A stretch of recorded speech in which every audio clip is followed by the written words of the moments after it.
Welcome back to the Prosperity Playbook. You've got Renee, Courtney, and Britt here. Today we're going to talk about how you see what you seek. And if you have not tuned in before, we are three friends. We're a mortgage lender, a realtor, and a insurance agent. And we like to share things that we have learned along the way. We come from a few different generations and have had a lot of positive and negative life experience. So we try to share the lessons that we've learned with you. Well said.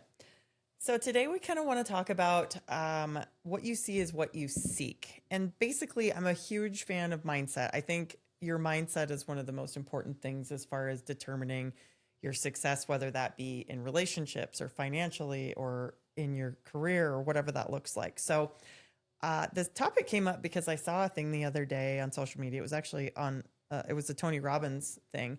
And so I'm gonna have you guys test it here, and I think this will make our point. So have you start by, I want you to look around the room and look for anything that's black. So just remember all the black things. So look around, black, black, black, and then close your eyes.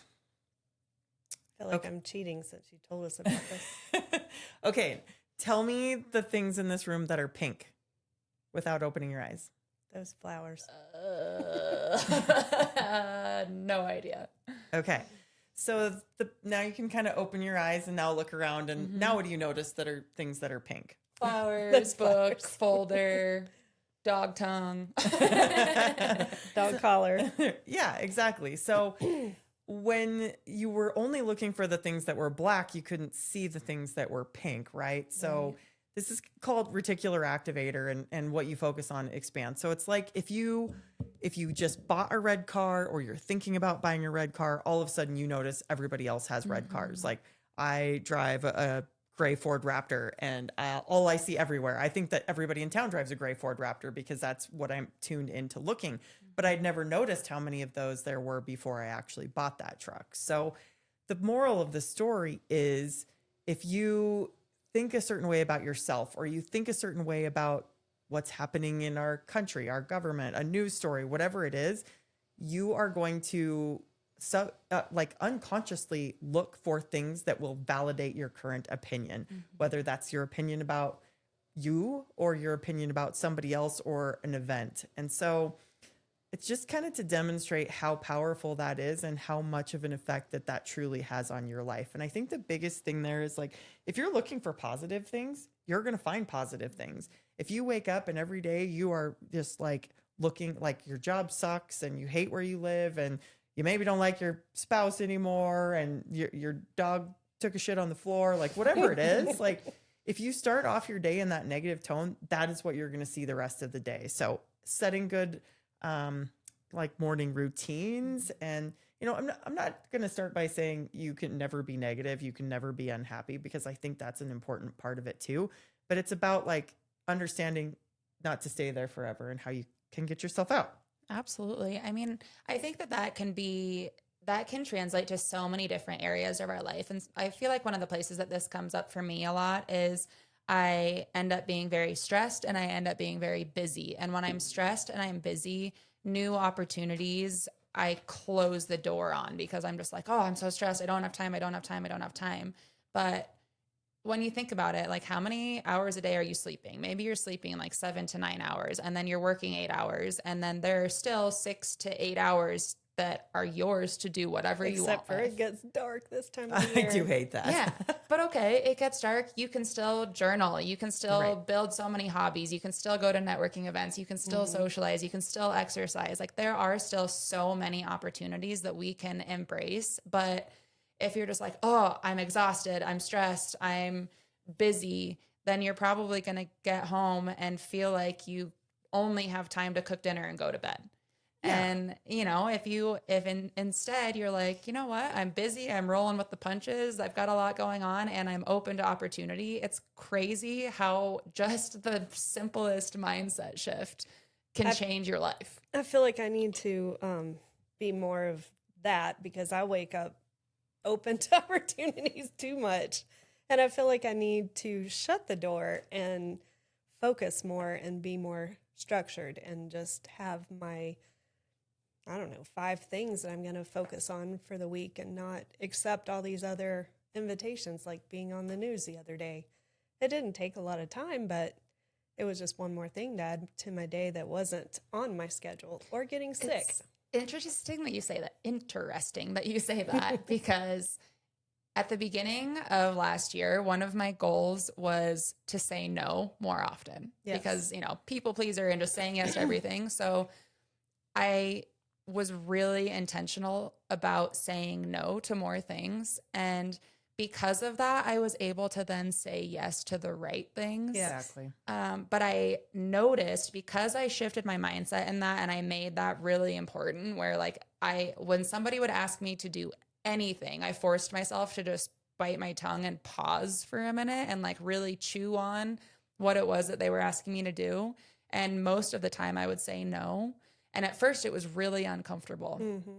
But one of my friends actually, she asked me to go to happy hour or something. And this is a friend that I love and I want to spend all my time with. But I was like, hey, I have to be really intentional about setting boundaries for myself right now. So even though I would love to do that, I have to say no. And she called me immediately. And I had anxiety when she called because I was like, oh God, she's going to bully me into going to happy hour. And she was like, I'm so proud of you.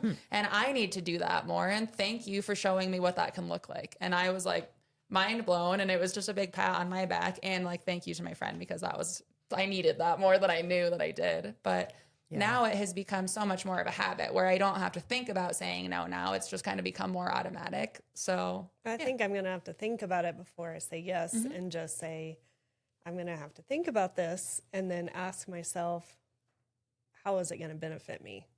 And I guess I have some categories. Is it fun? Does it make me money? Does it make me better? If it does one of those things, then I'm in. And if it doesn't, then why? What is the purpose around it? And it doesn't mean that I'll say no to everything, but I definitely have been doing the same thing where I just am trying to say no to the things that maybe don't serve me as well so that I can say yes to the things that are important. And for me, I have a thing every day. It's called the Daily Navigator, and it's a document, and it has my standard things. I just printed it up there. I should have grabbed it, but it has standard things on it that I do. Maybe it has, am I going to exercise? Am I going to read something? And then it has some work related things as well. As far as making phone calls or connecting with people one-on-one or whatever it looks like.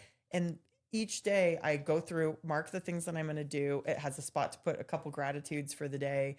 And then I have an accountability partner that I text that to, and then he sends me his. And then at the end of the day, we send it again to see which things that we've checked off. And when I do that, it keeps me accountable and keeps me focused to the things that I really do need to do, because otherwise I get in reactive mode all day. And I spend reacting to my phone, reacting to my email, reacting to whatever thing comes along. Well, I imagine yours is similar. All 3 of ours are similar, where we've got stuff that goes on during the workday that you didn't see coming, and all of a sudden you have to deal with those things, and everything else goes out the window for a while. And I think that scheduling in some blank space into your calendar helps with that as well.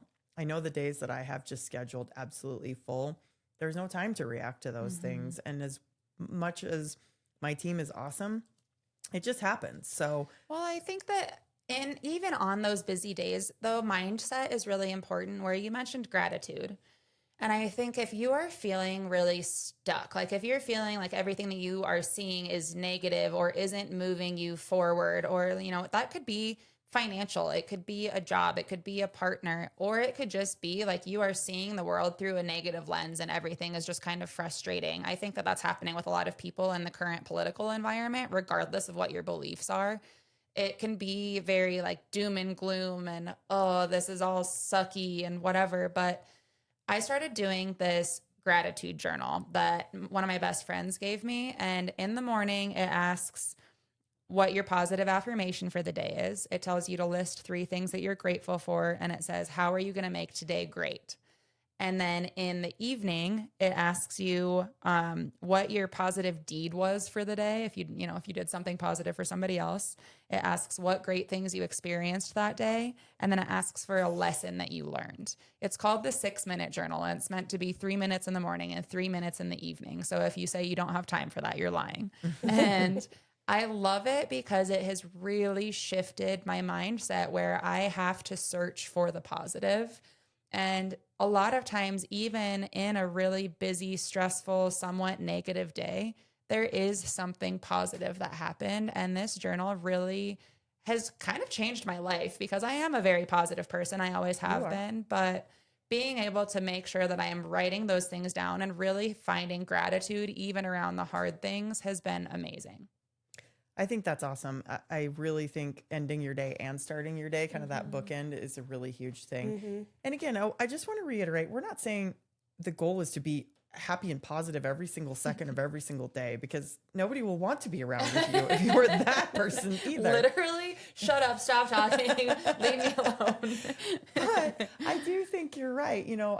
I was just talking to a friend, actually, of all three of ours, right before we did this, and she was like, everything I touch is just turning to shit right now. Her horse got sick and she had to let an employee go. And she had a shady marketing guy that was directing traffic from her website. Like, she's like, everything is just miserable right now. And I was like, you know what? Fresh start for you next year. You're getting all this stuff out of the way. And next year you get to focus on you and things that are important to you. And, you did all the hard stuff in dealing with this right now. And she was like, thank you. I really needed that. Well, it happens to everybody. And I always think when that kind of stuff's happening to me, that I'm just getting tested and it's building a new muscle. Right. I think that's exactly right. And my friend Neil will say that right when you're about to make your breakthrough, that's when your biggest tests come. Like if you were getting punched in the face with one thing after another, that means you are very close to a positive breakthrough, like busting through a ceiling in your career or personal life or whatever it looks like. So sometimes you got to think of those things as a positive thing. I think everything worth doing is hard. I think everything worth doing is a little bit scary. And the challenges are there to make us appreciate the good stuff too. Our brains they like to stay in the comfort zone, but our brains actually also need to be challenged to be healthy. If everything is super good all of the time, our brains get mushy and they get bored and nothing good can happen. And even I have a daughter who's a senior in high school, and it's a very hard parenting time. But what I've learned is that you have to let them fail.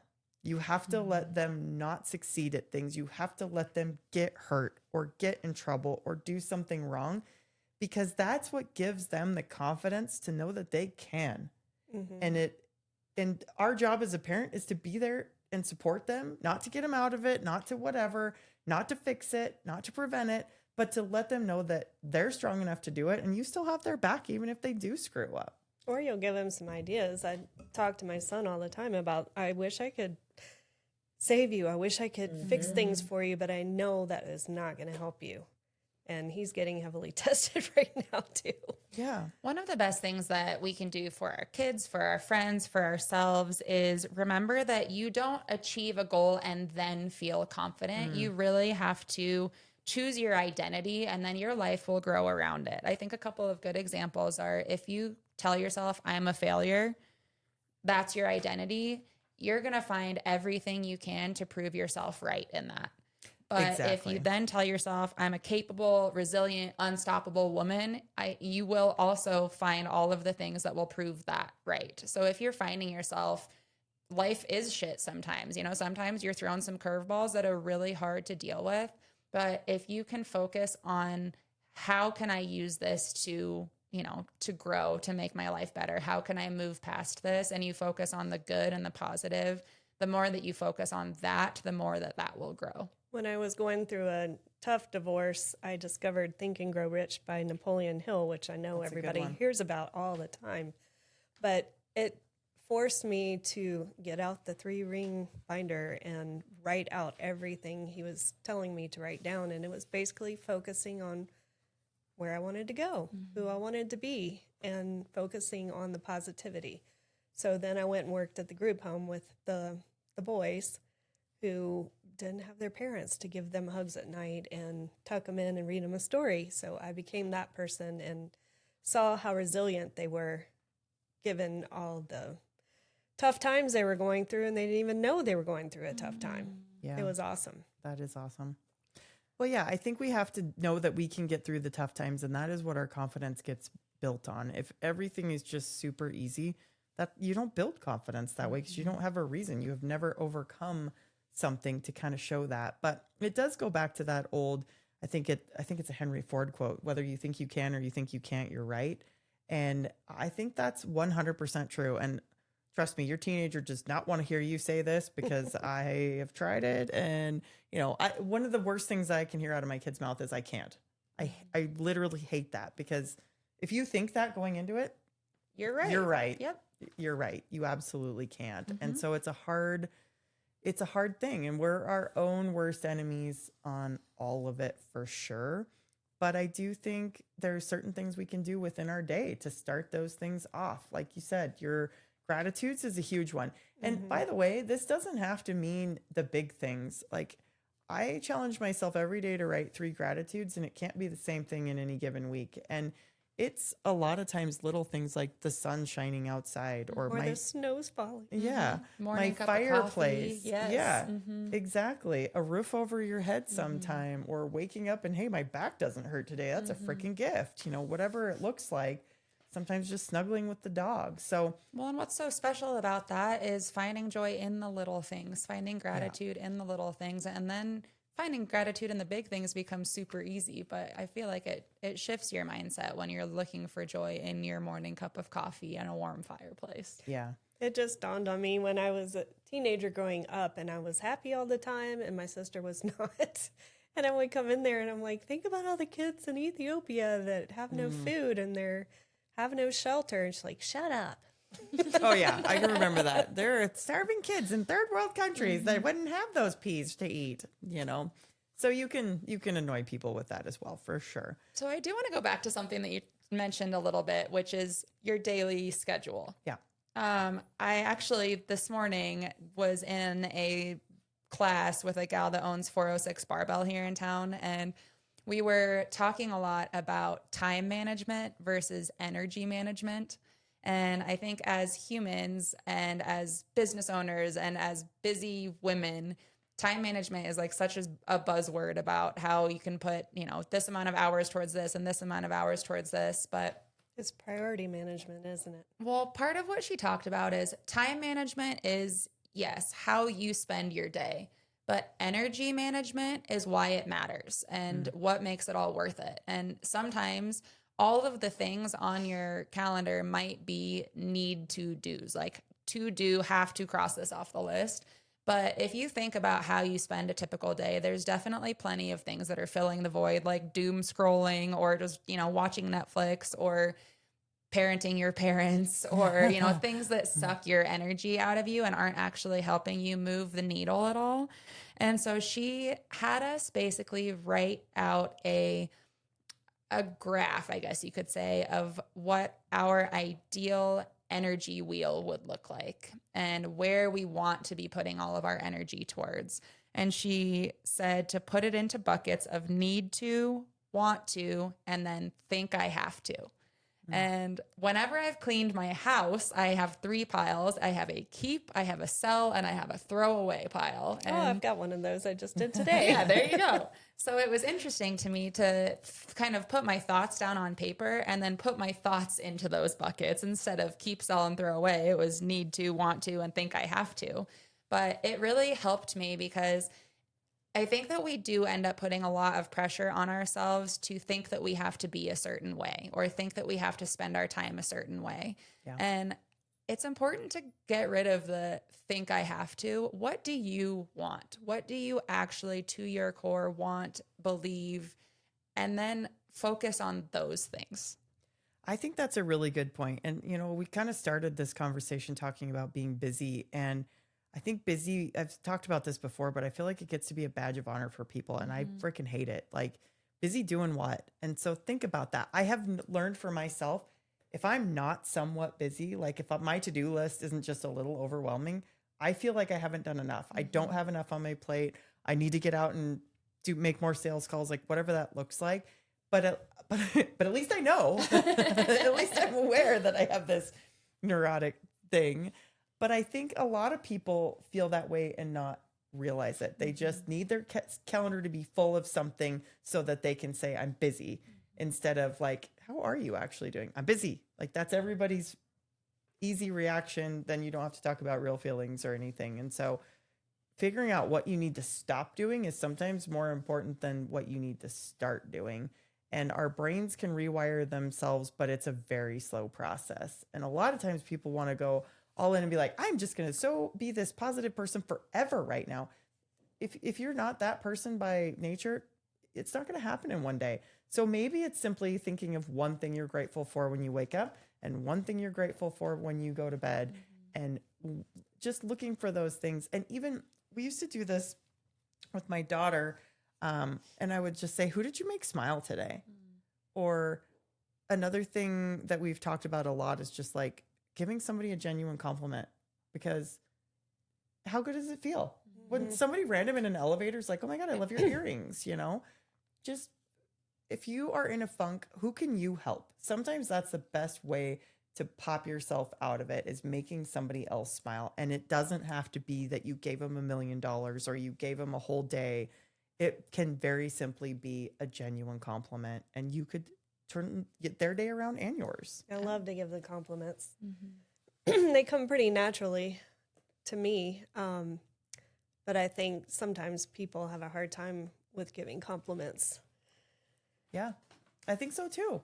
But I feel like it's, again, what you focus on expands. And if you go out into the day with your intention being, I'm going to find somebody to give a genuine compliment to today, you'll find it.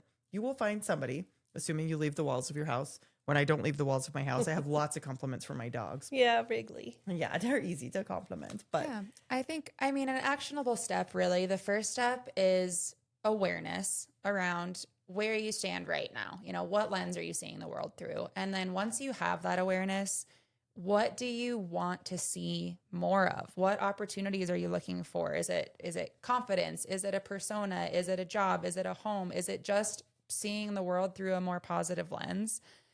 And then choosing to see the world through that lens and taking daily actions, whether it's gratitude or giving somebody a compliment or, whatever that looks like, but making sure that every single day, if you have that negative thought, if you have that self-deprecating thought, recognize it and then immediately replace it with a positive one, or replace it with, whatever is going to move you towards your goal. that is such a good point, bringing up that negative self-talk, because I think sometimes we think we're the only ones that do that. And I think everybody does that. I think you can think it's yourself. For me, sometimes thinking it's like the enemy or the devil or somebody that like isn't actually in my brain helps me a little bit, because then I'm not wrong.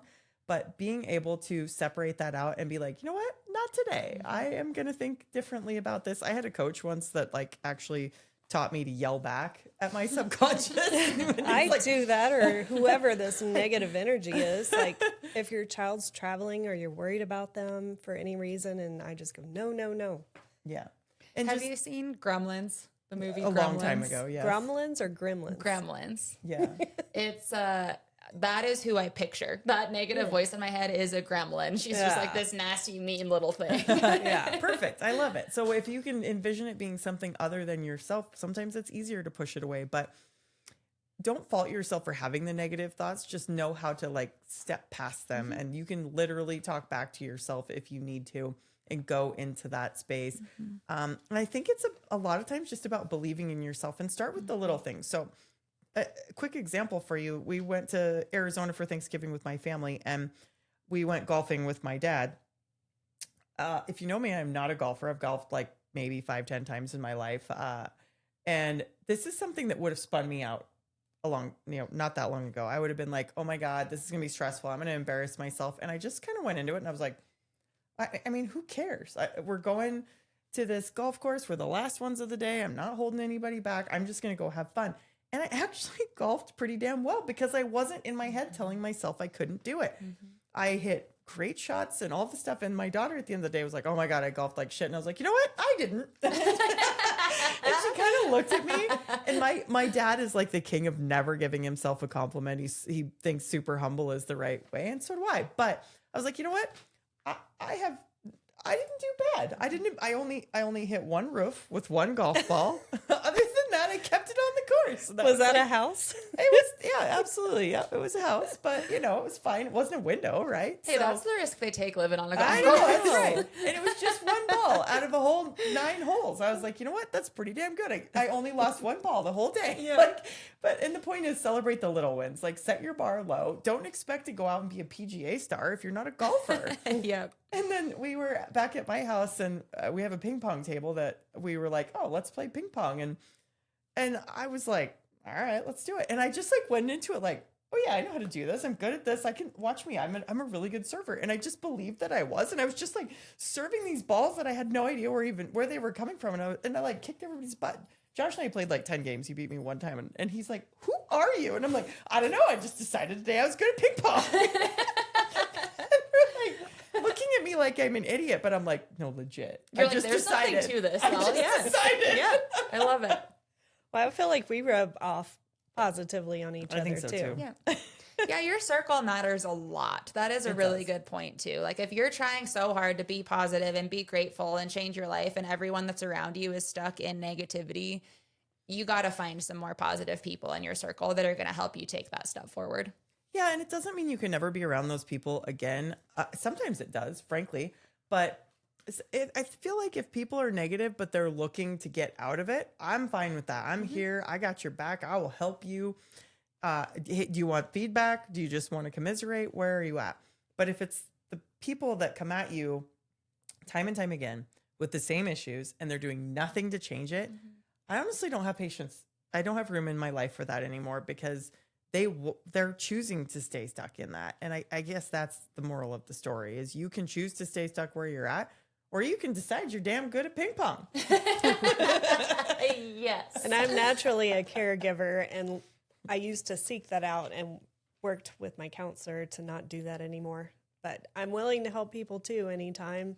I just have to be careful to have boundaries around it too and not constantly seek out somebody to help. Well, and I think that's the key. I mean, I have always been a fixer and I've wanted to fix everybody. And this year I finally have kind of stopped doing that. And I'm still here and I'll help if I can, but I'll ask people, are you looking for advice or do you just want me to listen?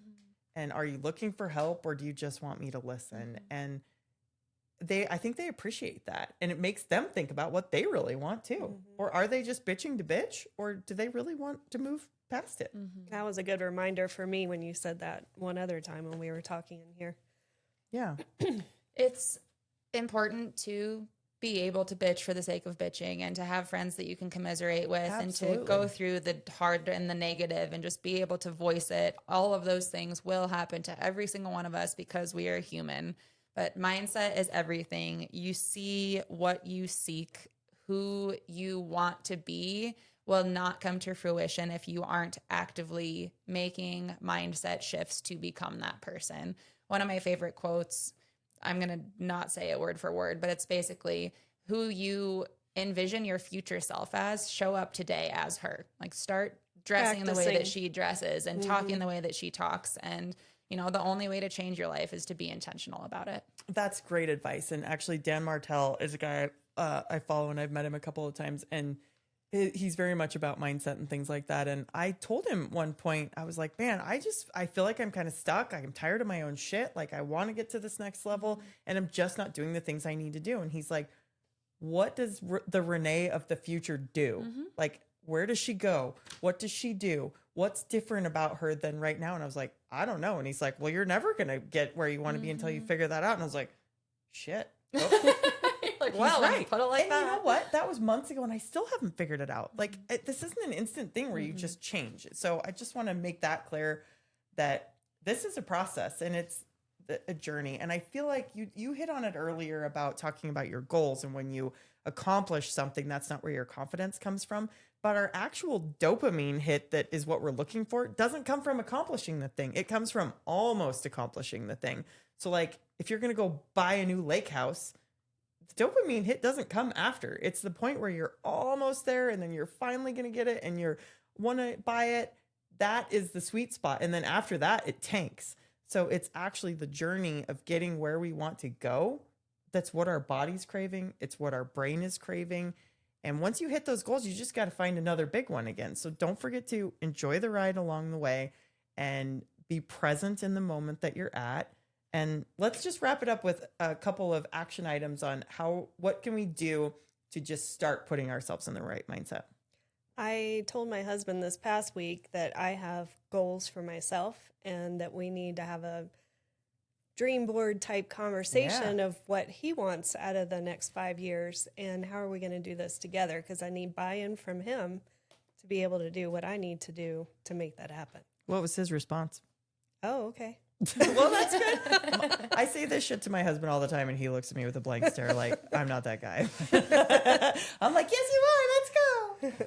Well, I feel like if he's dreaming it with me, then he will understand. And Totally I have agree. seen him shift, and he's Good. being more helpful. Like yesterday, we had the BPW networking thing, and I said, so you're in charge of dinner tonight, and that doesn't mean just for you. That means both of us. Good job. So I think that one actionable item is to voice what you are trying to accomplish, to voice whether it's an identity shift or, it's who you want to become. Voice it to some of the people in your inner circle so that they can help hold you accountable. I absolutely think that. And I think it helps you hold yourself accountable too. And once you put out there what you're really shooting for, that changes things. Like, one of the things I really want to do next year is speak on more stages to people, and saying that out loud to like people that are friends of mine that could actually make that happen scares the actual living shit out of me. But you've had practice already. I have, and I love doing it. I love speaking on stages, but I want to do it more. And my friend Lauren, that was like at 47 different events this year, she's like, careful what you wish for. I'm like, oh Yeah. God, I'm scared I told you that. Well, just put a boundary on how many. 100%. Yeah, I'm not going to do that. My family would blow up if I did that, I think. And I don't want to. I want to be here. I like when I'm here. But yes, I think speaking what you want into existence is huge for yourself and for others. What else? I would say gratitude. We talked about it a lot. Figure out what practicing gratitude looks like to you. Just like Renee said, it can start with in the morning and in the evening, you just say out loud something that you were grateful for. Feel free to buy the 6-minute journal. I think I just got it on Amazon, but that's a really easy way to practice gratitude in the morning and in the evening. If you just Google gratitude, I promise you can come up with 5,000 different ways to do it. So find what works for you and what can actually stick. Yes, I'm sure Amazon would love to sell you 47 different things on that. So there's definitely resources, and it can be as simple as just a notebook you already have. Yeah. And one other thing that I have done in the past, and I'm working on doing it now, I would go into my counselor with a list of things I wanted to work on within myself. So we're big with England Volker's planning for the next year, and I am supposed to be, per my own request, writing down what I was poor at this past year and what is going to make me that person that I want to be. I just did that too. It's a good thing to do, but I think you also have to remember to focus on the small wins too, and not just focus on, man, I sucked at this, I sucked at that, because I think that is our instinct. Especially some of us have those parents that, like, you should be humble. That's what you're supposed to be. But I think it's okay to celebrate the little things. In fact, I think it's more than okay. I think it's really important. I had to learn how to celebrate, because I was way too humble being in real estate, and not tooting your own horn, but just explaining to people why you can be a good fit why for they should them. be working with you. Yeah, why you can be their real estate advisor. Yeah, it's hard to say you're the best at something, even if you do believe it. Yeah. I mean, that action item is seeing a full realistic picture of where you're at right now compared to where you want to be. Seeing the good, the bad, the ugly. We talk about that a lot. What did you do really well this last year? What did you absolutely crush at? And what were your small wins? What were little things that you did every day that set you apart? And then what are the areas that you can improve in? That doesn't mean you have to be perfect and change them tomorrow, but that means that you can make a goal and start taking steps in that direction. It's your own little board meeting. Yeah. little baby steps, and that's all it takes. And one other thing that I would throw out there as an action item, I think moving your body, that's something I'm really focusing on.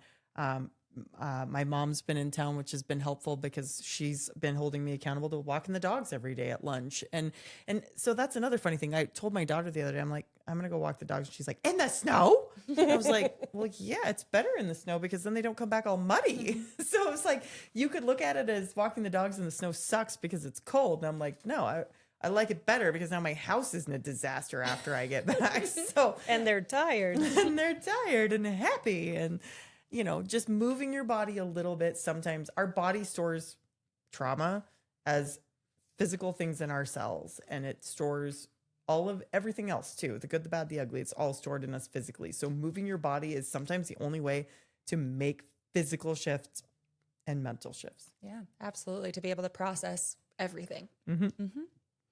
Well, thank you so much for tuning in with us. We always appreciate you guys listening. If this was helpful, please share with a friend that you think might also appreciate this episode. And if there's a topic that you would love to hear from us, let us know, because that's exactly why we do all of this. Thanks for tuning in with us today. Here's to empowering each other one story at a time.